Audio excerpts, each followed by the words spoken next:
God is talking, but the noise is a distraction for you to hear. That the Bible said, let him that hath an ear hear what the Spirit is saying to the church. See, we always preach about what happened at the Red Sea, but you got to get to the Red Sea in order for that to happen. And the enemy doesn't even want you to make it to the Red Sea. Stress affects your body and your organs. Stress affects your blood pressure and your blood sugar. Stress affects everything about you. Stress is a silent killer. It creates things like anxiety. It creates all kinds of anxiety. Anxiety is to be anxious about something that hasn't even happened. To worry about the possibility, to have faith in negativity. To believe, to rehearse in your mind, what if this happens and what if that happens? And it's coming from the noise, it's coming from the noise, it's coming from the noise, because the enemy knows that if you ever focus, you're going to be unstoppable. So he sends all these distractions in your life, and the greater the mission in your life, the greater the distraction comes in your life. Now, Elijah has already called fire down from heaven. He has taken the prophets of Baal down to the sea and drowned them and buried them in the sea. It was bloody, it was noisy, it was loud, it was messy, and now we're finding him not on the first trip, which is often preached about, but now he's on his second trip. He goes back to the place where he last experienced God. Whenever you're under attack, go back to the place where you last experienced God. We see Elijah going back on the mountain, bloody and messy, tired from fighting, in conflict, in anxiety, in stress and pressure. And he goes to the top of the mountain with nothing but his servant. And this time he goes to stop the noise. See, there is noise that is in your life and in my life and in our lives and in your life that are watching right now. There's noise. There are certain noises that have been sent just to distract you from the commandment that God gave you. Because when there is noise in your life, it becomes more and more difficult to discern exactly what God is saying, because you got so much noise going around you that you can't tell what is God and what is not God. You can't tell whether you should go right or whether you should go left. You can't tell whether this is a friend or a foe. You can't tell whether this is an enemy or a friend. You can't tell whether you should fight or be still. You can't tell whether to be quiet or not. And then all of a sudden you gotta stop.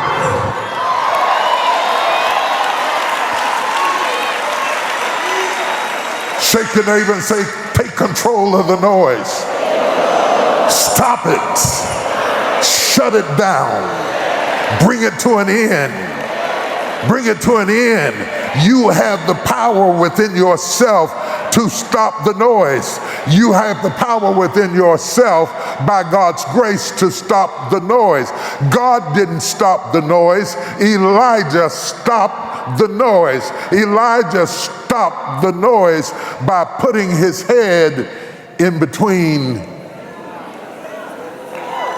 his knees. He must realize that in order to perform this next miracle, he must be able to focus. Steve Jobs said you have to work to get your thinking clear. Most people will not put in the work to get their thinking clear. Now, when I heard that Elijah put his head between his knees, I did a little exercise. And I found out that it is quite difficult. Maybe not for you, but it's quite difficult to get your head in between your knees. It might be a little easier to bring your knees up to your head, but that was kind of tough too. What is the Bible saying to us? To get to a place of peace and tranquility, you have to work at it. It won't just happen because you need it. You have to work at getting your thinking clear. Otherwise, you make decision in noise that is not discernible.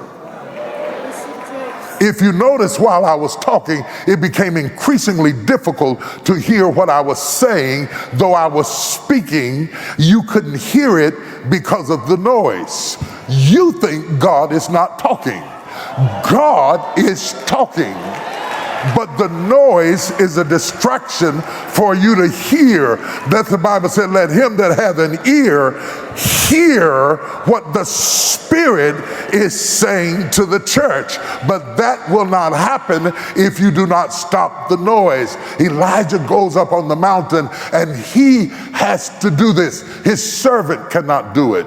His entourage cannot do it. His retinue cannot do it. His associates cannot do it. His church cannot do it. You have to make a decision who you let invade your space, get in your head, cloud your judgment, and influence your thinking. Somebody say, stop it. Stop praying that the noise will stop, but you've got to take authority and kill it. Cut it off. Shut it down. Don't answer it. Cut the TV off. Get some peace. Stop inviting people around who are cluttering your head with all of their problems, who think you are an answer machine, and all they do is call you up for the answer all the time. Let me put it in biblical language. Be still and know that I am God. Be still and know that I am God. But you're a prophet. Be still and know. You're a musician. Be still and know that you're a realtor. Be still and know that you're an accountant. Be still and know that you're a business person. Be still and know you're a janitor. Be still and know you can't know if you won't be.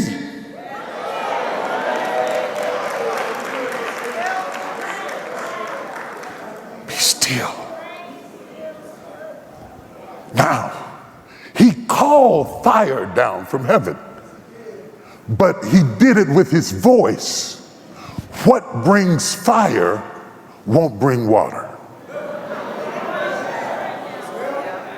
The real problem is not just the prophets of Baal. They had to be stopped, but the real problem that is causing the suffering is the drought that's in the land.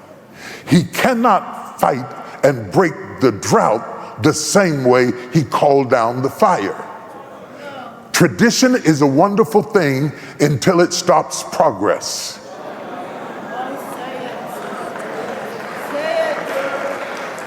The tool that you use to bring you here will not be the tool that you use to take you there. That's why you got to have the flexibility to change, understanding that this is a different kind of fight. Type that on the line. This is a different kind of fight. This is a different kind of fight. You're not going to be able to casually do this. This is a different kind of fight. You're going to have to focus to win this fight. You can't expend energy trying to drag people who don't want to go, trying to convince people who refuse to be convinced, trying to heal people who are hypochondriacs and they enjoy being sick, and they call you up and dump their sickness all over you because they have an attention deficit. They want your attention, which breaks your focus. Living under constant fear, though it is an emotion, it actually takes toll on the body. It affects your physical health. It even weakens your immune system, affects your digestive tract, does damage to your cardiovascular system.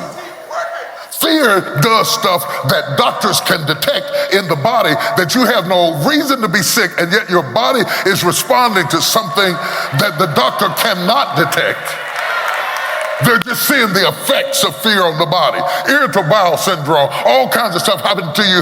Decreased fertility because you're afraid, because your body is taking all of your blood and directing it toward fight or flight.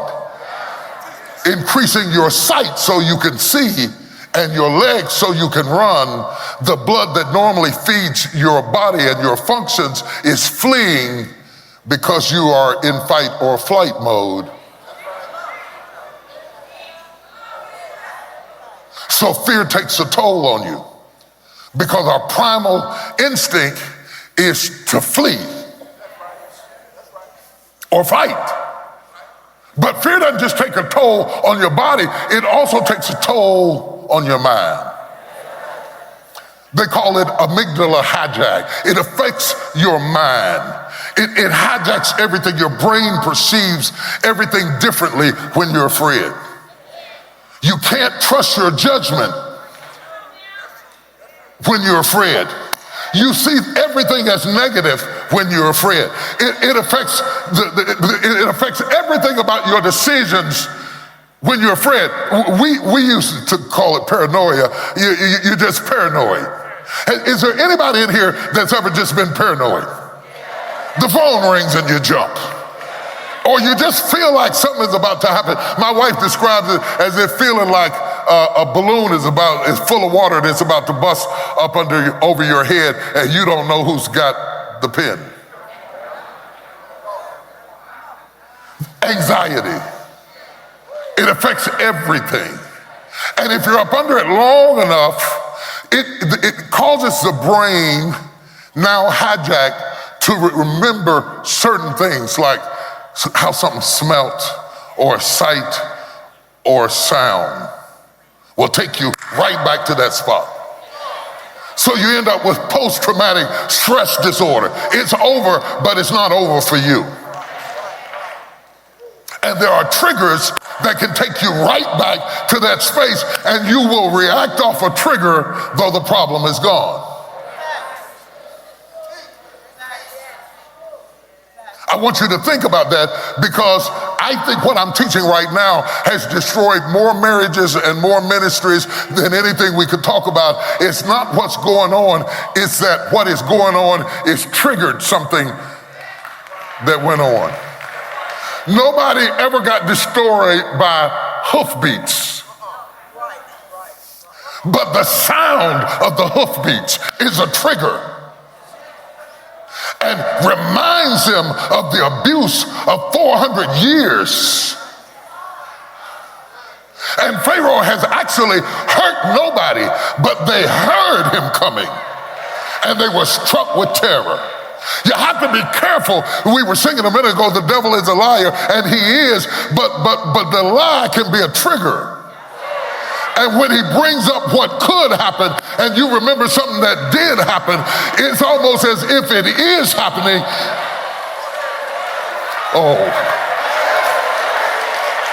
And all of a sudden you overreact in the situation, and people who haven't been through what you've been through don't understand why you are flipping out over this situation.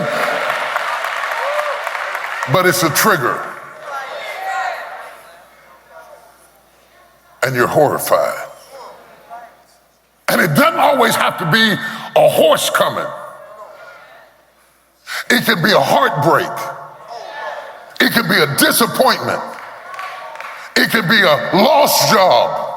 It can be a lost opportunity. And all of a sudden, instead of being rational and saying, well, I have to find me another job, you want to kill yourself. Oh God, my life is over. I'm cursed. Nothing goes right. And you just spasm out. And Pharaoh hadn't even touched you. You just heard hoof prints. And your life, your joy, your peace, your amygdala has hijacked the opportunity you have to be happy right now, because it keeps dragging you back into something that you are actually out of. Oh, y'all missed that. Y'all missed that. See, the Bible said the enemy comes to kill, steal, and destroy. And one of the things he will do is steal the peace of where you are with the threat of where you've been. And all of a sudden, when you hear the hoof prints coming, it's not like he got you, but it reminds you that he used to have you. And all of a sudden, it's as if you're already dead. Now they're cursing where they're at and wishing for where they've been and saying, why didn't you leave us in Egypt? Why didn't you leave us where we just got through praying to get out of? Because if you're not careful, fear will cause you to be stuck at 10 rather than risk going to 11. Oh God, who am I talking to? I'm talking to somebody. I don't know who I'm talking to. Somebody's getting ready to step into the next dimension, and God is getting you ready for something, and he needed you to hear.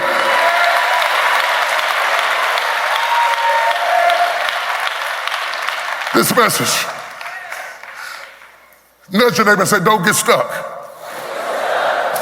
Because fear can paralyze you. Fear can shut you down. Fear can immobilize you. Fear can make you run everybody away, even people who were going to help you. But the fear that you might get hurt again, just get out. Pack your stuff and get out of here. You're just like my daddy. Go on, get out. I'm not going through this again. I already been through this.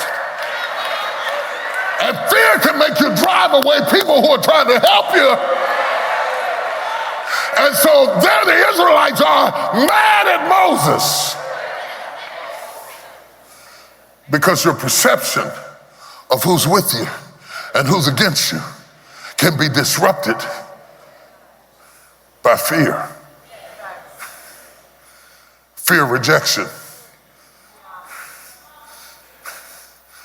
Fear of disappointment. Fear of failure can make you not try. Fear of falling can make you not climb. Fear of being defeated can make you not fight. There are a lot of you, you're not as passive as everybody thinks you are, and you're not as apathetical as they define you to be. It's just that you're afraid you'll fall. So maybe I shouldn't climb. If I don't climb, I don't fall. If I don't go, I won't have to go back. If I'm a slave, I wouldn't have to deal with this. Take me back. And all of a sudden, the sights, the sounds, the smells become triggers that make us forfeit what God has in front of us. And yet, in spite of all of this, in spite of what fear's done to the mind, in spite of what fear does to the body, in spite of all of these circumstances, the Bible says that God is going to get some glory out of this. Now, I want you to say that with me. God is going to get some glory out of this. It's about to sink in. Let's do it again. God is going to get some glory out of this. Now, I want you to think about whatever your this is, whatever your catfish are, whatever your Pharaoh is, whatever that thing that kept you up at night. Say it again. God is going to get some glory out of this. Now, give him 30 seconds